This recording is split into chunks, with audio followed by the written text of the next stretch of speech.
Friends, good morning. వల్ల మనం చాలామంది మాట్లాడుకునేటప్పుడు మన మైథాలజీలో కలియుగం, ద్వాపర యుగం, త్రేతాయుగం, కృతాయుగం లేదా సత్యయుగం అనే మాటలు వస్తూ ఉంటాయి.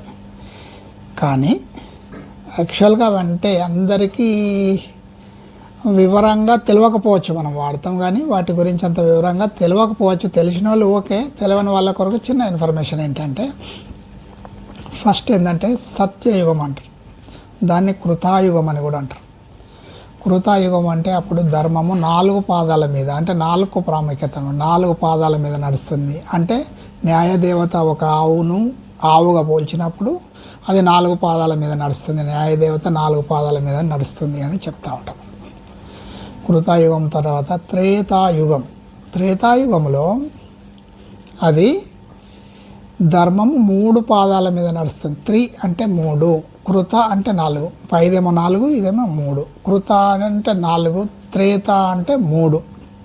తర్వాత ద్వాపార అంటే 2, ద్వాపార యుగం అంటే 2. తర్వాత కలియుగం 1.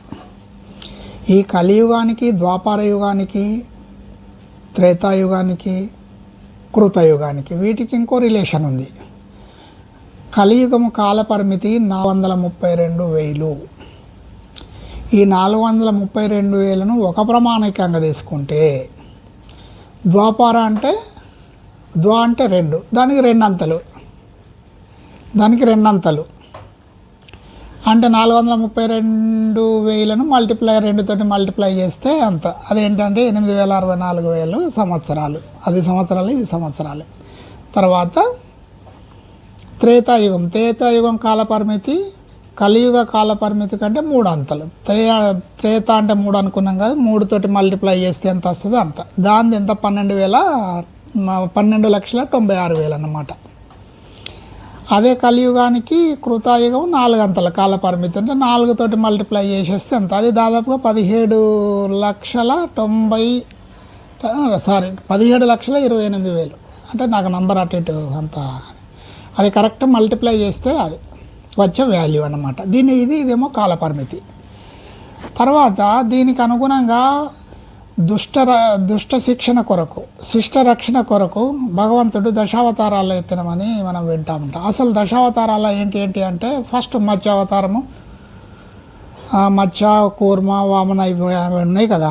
ఆ వీటిలల్లో కలియుగంలో అది ఒకటే అవతారము, కల్కి అవతారం. రెండవది ద్వాపార యుగం, అంటే మళ్ళీ 2 అనుకున్నా కదా, 2 అవతారాలు, కృష్ణ, బలరామ. మూడవ దాంట్లో త్రేతాయుగంలో 3 అవతారాలు, వామన, పరశురామ, రామ అవతారం. తర్వాత కృతాయుగంలో 4 అన్నమాట. 4 ఏంటి అంటే మత్స్య, కూర్మ, వరహ, నరసింహ. అంటే ఇది రిలేషన్, ఒక్కొక్క దానికి ఒక్కొక్క రిలేషన్. తర్వాత యుగాలకు మళ్ళీ మహాయుగం అని ఇంకా వేరే ఉన్నాయి. ప్రస్తుతానికి ఈ 4 మాత్రమే నేను మీకు చిన్న డిస్క్రిప్షన్ ఇచ్చాను. నచ్చితే అభినందించండి. Thank you.